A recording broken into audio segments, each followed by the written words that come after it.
Guys, we are expecting El Nino in Kenya. Not in Kenya. Yeah, maybe in Kenya or in East Africa, we'll be having El Nino very soon. They say we are going to have rains, extra rains, heavy rains in Kenya. And it was announced in Kenya, so let me talk about Kenya because I don't know whether it's going to happen in Uganda, Tanzania, East Africa, the whole of East Africa, but I know in Kenya we are expecting El Nino. Guys, I'm not a weather forecast person, so you'll wonder why I'm talking about the rains and the weather, but I'm talking about the rains because it happened that it has started coming earlier than expected. We are still in September, and these rains were said to come in November, but people in Nyambohanse are already experiencing El Nino. So if you are new here, you are welcome, and if you are returning, welcome back. Thank you for always coming back to watch our videos. You're just wondering who these people are. We are Never Age TV. Please subscribe to our channel and get to know us as we get to know you. Like, share, and comment. Make a sweet comment, and those that are making bad comments, we still love you. Just do the comment that you want, and if you choose to be that way, it's okay. If you choose to be this other way, it's okay. Just make a comment and watch our videos. In fact, when you comment, it shows us that you are watching the videos, and that is good. Watch our videos and share. For those very positive people, thank you so much for coming to watch our videos and even for taking us this far. So guys, new ones are welcome. Now, rains came in torrents in Nyambohanse. Hey, I've never seen that kind of rain. What happened is rain even broke down trees. Trees were coming down. It was uprooting trees. And the avocado trees in the compound in homes in Nyambohanse, you know what happened? It was rain that was the thunderstorm. Yes, there were the thunderstorms, and they were beating up the leaves of the avocado trees in Nyambohanse homes, and it's like they were harvesting the avocados because in the morning they woke up and found so many leaves in their compounds. And Cloud Joseph is the one that was showing us that even the maize plants, the leaves were beaten up by the stones, hailstones, until they were torn. Maize plants in the fields were blown and laid down by the windy rains, and the crop was just put down, but it never dried. Though the leaves are torn, like the maize, the leaves are torn. And they were looking like onions, even as Claude Joseph was saying, the maize plants were looking like onions in the farms. There were very, very heavy rains. Marwa also visited his river in Nyambohanse, and this is where he wanted to make the yoga center, but he said, the yoga center cannot even be made. This is because the rains washed away the area that was supposed to have been made the yoga center, and I'm telling you, even trees were uprooted by the rains. The river was so big. It has always been a stream anyway, but this time it was now looking like a river. It was so big. The rains have caused havoc in Nyambohanse. And I was saying, is this El Nino already starting? This did not even stop the Nyambohanse boys from going about their businesses because their lives have to continue. I saw Claude Joseph gifting Marwa cement, so many bags of cement.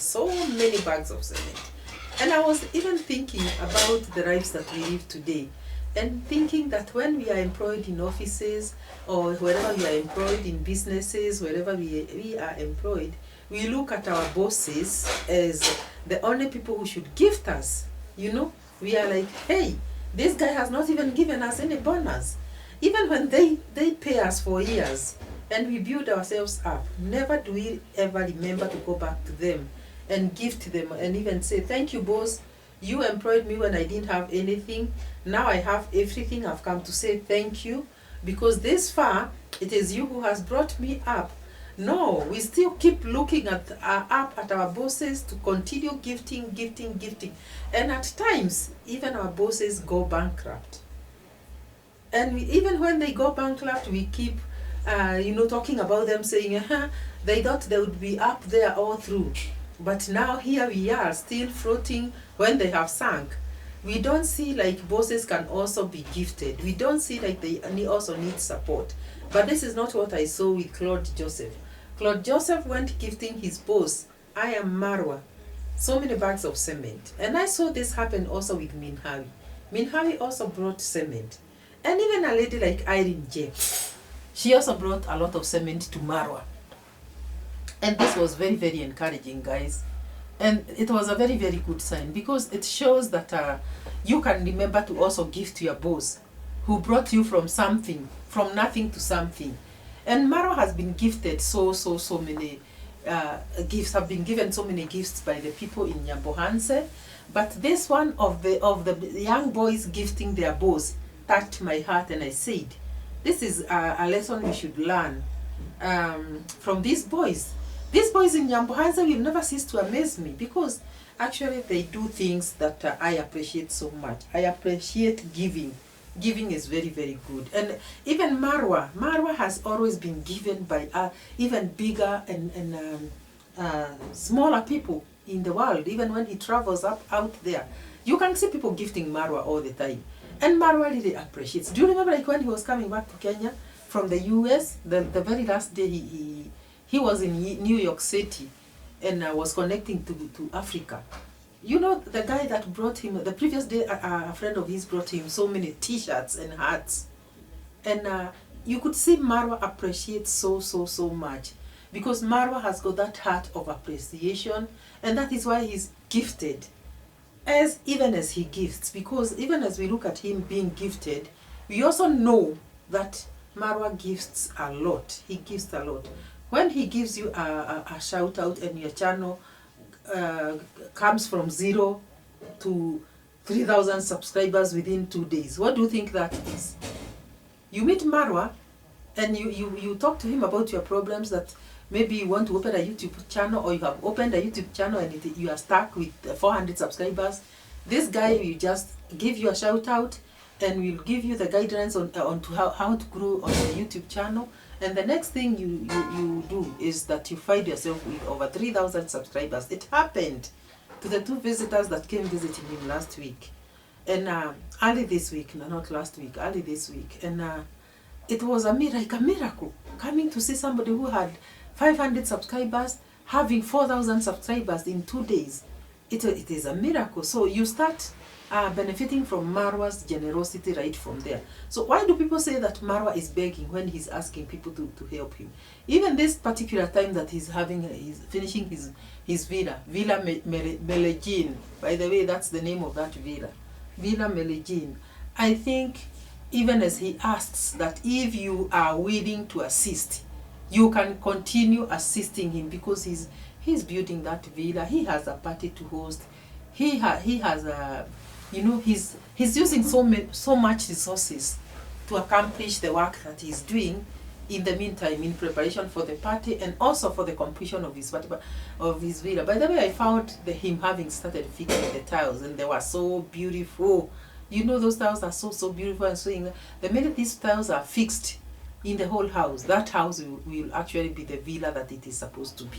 So he's running against time because of that. And even as he gives out this call that if you are willing to assist or to help, you can also send your donations to him. It is not something to be discussed with hate and with so many, it is like even presidents go to other countries to ask for help, that they are assisted by other countries that are well developed, so that they can develop their own countries. Like our president here in Kenya, he flies to every country out there abroad to ask for aid, so that our country, the economy can grow. I don't see anything wrong with Marwa asking for assistance, because this is a person who is even offering a lot of employment. How many people has he employed in that company? in this, oh no, not company, in that compound of his where he's building the villa. Did you see how many people built that perimeter wall? All those people are going home to feed their families out of Marwa. Out of Marwa brain, homes are being fed because the people that are working there, they feed their families out of there. And if he was not there, if he was like any other person in the village, in the Nyabohanse village, not now or then, but then, how would these families eat? We know that this is a very remote area, very deep in the interior of Kenya. The only thing that maybe happens in those interior places is farming. When it is not the farming season, or when the harvest has failed, people go through so much because, you know, if they don't harvest food from their farms, there's even drought. But Marwa has changed the the narrative, because once you go and work in his villa and you are paid that 1,000 shillings per day that he pays the Martians, that is money that you feed your family with. And who pays you this kind of money? Even in Nairobi, to earn 1,000 shillings daily, you have to be a very senior person. You have to be a very senior person, because this is a total of 300,000. I mean, 30,000. Is it 300,000? 1,000 times 30. Yeah, 30,000 per month, and that is money. That is money. So when he pays you as a villager that kind of money, and you know, in the village the expenses are not as much like in Nairobi. You know, in Nairobi you will have to pay transport, you'll have to eat lunch. You see, they are cooking chapatis in the Marwa compound, and they are going for 20 shillings per chapati. Somebody else is cooking tea there. So what will happen is you are going to spend about 50 bob and you'll have had your lunch still in the compound. If it is Nairobi, there is no lunch that you pay for 50 bob or 100 bob and you eat. You may earn that 1,000 per day. That 1,000 per day, but you may, obviously what you'll get home is about 200 shillings because of the expenses and the expenditure. So Nyabohanse, Marwa is building up a community and paying up guys in order to bring up their own families, and it is employment that is offering in the village. So when I hear him ask for aid, I just look at it like the way our country, Kenya, goes, our presidents go out there to ask for aid. He should be aided, he should be assisted. This is because he is actually assisting a community. He is assisting a community. Now, people in Nyabohanse have done great and mighty things. I saw the village grandpa in an M-Pesa shop. That is where you transact money, sending money, like those that are in the US, you may use PayPal. Here in Kenya, we use M-Pesa. Other countries have got other ways of sending money directly to their people using mobile money. This is M-Pesa. You see, there's a guy that is operating an M-Pesa, and other people have set up other businesses. Like there is also a hardware. I think he also operates a hardware, and it is very good.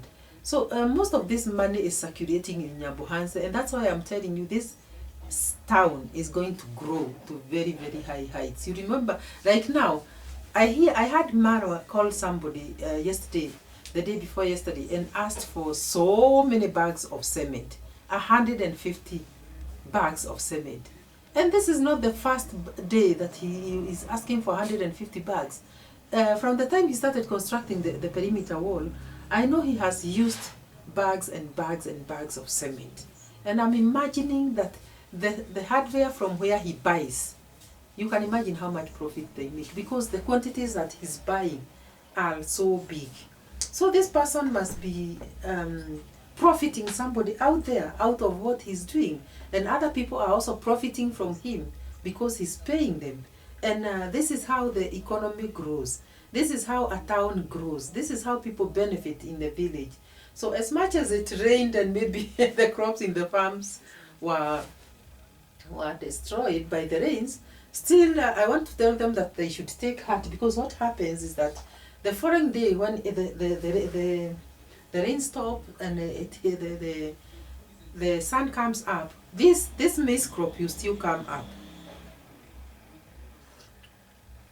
They will still come up. It doesn't happen that they remain down there completely. With if the rain stops for only 2 days, that maize will be up again and it is going to yield. I don't know about beans, because beans may have been swept away, but with maize they'll be okay. Guys, I'm drinking hot water, which is good for my health. So many people are benefiting. You see, like now, the lady who is cooking chapati in Marwa's compound, this girl is cooking, waking up to go and roll all those chapatis to sell to the workers in Marwa compound. And if this construction site was not there, it would have been impossible to sell these chapos. We call them chapos. It would have been impossible to do that kind of business, because whom are you going to sell to? Even if you went to the village center and made your chapatis for the passerbys, maybe just a few will be bought in a day, or maybe none. It happens because everybody is cooking their own food in the village. But you see now, this business is circulating in the village. That chapati girl benefits. And the people that are eating from there, they also benefit because they don't go to buy food out there. They also benefit. And the business have been, this Marwa Merejin Villa has brought a lot of business in the compound, in the village. And people have benefited a lot. So I'm happy that Cloud Joseph has brought this gift to Marwa. I'm so happy that even as he is planning to also build himself up in life, he is also remembering to bless his boss with what he requires most, because this is the time he's fixing the tiles. He requires this cement so much, and it is good to give. In fact, the hand that gives is the one that receives. Wait and see how this guy is also going to be blessed by God because of his giving, and many other that are giving. I know many are burdened by feeling that maybe I should give Marwa because he did this and that to me, because there are so many people that have benefited from him. Did you see even people bringing sheep to his compound because they are just feeling the spirit of gifting is there at the moment. The spirit of giving, it is there, and it is very good. It is very good to give so that you receive. So Nyabohansi town will never cease to amaze me. It is a blessed village, and it is a village where you see, even it rains and you don't even see the mud. You'll only see the water. The water on the soil, but their soil is very unique, and that's why you see they do a lot of sand harvesting from the rivers, because the soil there is more sand than soil, and that's why you see even when it rains, you don't see them with so much sand. They go about doing their businesses even in construction sites, in their farms, because the soil gives them the benefit of still working. Where I'm born from, hey, if it rains, it is red soil. Red soil is very bad when it rains, because you cannot do anything unless you remain indoors. You can even slide and fall, and you will slide anyway because it is very slippery. But this one is sandy soil, and that's why you see others are in the rivers trying to harvest the sand to sell to Marwa. So I don't know what Marwa will do about the yoga center that he has been passionately talking about, because he actually wanted to install one near Nyabohansi River. And I'm also thinking about something. Oh, Marwa, you remember your party is on November 18, and that is the season that we were told that we are going to have the El Nino rains. You said that people will be showering in the river. Do you think it's going to be possible maybe to shower in the river when El Nino is on? Last time we had El Nino in this country, we saw horrors, and it was not easy. We could not even leave our doors. Places were swept away. I don't think that time that guests are here, and El Nino is continuing, I don't think they'll be able to go and shower in the river. But the best thing is that these rains will bring in water. So Marwa should bring containers and containers and containers of water, so that he harvests enough water from the rains. You know, they would have gone to shower in the river because that is where there is water. But now, if water is harvested from the same rains that will stop you from going to the river, don't you think your visitors are going to shower in the compound? Because your compound is big enough. Tents are there. People are going to shower the village way, you know. There are people who have done videos about their bathrooms in the village. I don't know if Mara is going to construct those local bathrooms where we you remember we saw Mama Ann's bathroom, and we before Mara constructed the home for them, there was that bathroom that they had that was like they had put some leaves. Anyway, I'm joking. I know Mara cannot do those kind of things, but this is Africa. It would actually even be fun. It is not through it that I'm saying. I'm just saying people would even have fun bathing in those African-made bathrooms, man-made bathrooms out there, because these people are going to be so many. You can imagine 500 people and above, 5,000 people and above in your compound, and all of them want to take shower, all of them want to bathe. It will require a lot of space and a lot of improvising. So Maro can improvise for the guests, and because now water will have been harvested from the rains, there's not going to be a problem. And by the way, with water you have everything. So even as much as El Nino is coming, I want to advise Marwa to try and harvest that water. I don't know how he can be. Who can advise him better than I'm doing to harvest this water and have his water in the compound in plenty? Because rains, it's like rains have started in Kenya. Rains have started, and they're going to go all the way to December and maybe January. It is important to harvest this water and have it in his compound because he has guests. So containers and tanks and everything should be in place for the rainy season, because Nyabohansa River may be very, very flooded and people may fear. And even, you know, people that have come from abroad may even be swept away by this river, because you can be bathing and then you have the water carry you away, you know. These seasonal rivers are very bad. You don't want to lose people in that river, so we are calling upon Marwa to think about that. Now, I've seen these guests that came to Marwa's. They are still there. They are still there and they are enjoying life, and I'm like, hey, Marwa is hospitable. A guest is only welcome for one day, and the following day this guest is released to go. But all the guests that have come visiting Marwa already, including the girl that had a small baby, she is still in Nyabohanse with her baby on her back. And this girl was hosted by a girl who the mama who makes chapos in Marwa's compound. So I don't know if she's still the one who is hosting her. All the baby has gone to the main house of Mama Marwa's. Congrats, Mom. I don't know. But what I wanted to say is the hospitable spirit that Marwa has. He tells his guests, stay, do your videos. We are still seeing so many of them there. Minhawi came like 2-3 weeks ago. It's Paris, I Am Paris is still there, and she's there to stay because those are the foot soldiers of Marwa. Now this other girl with the baby, the one who came with the only fare for one way is still in the village. And the gentleman, I saw him in Tanzania, he's still doing his videos there. There are so many people in the compound. And I like the birds. I saw the birds in Marwa's compound. All of them are the pigeons.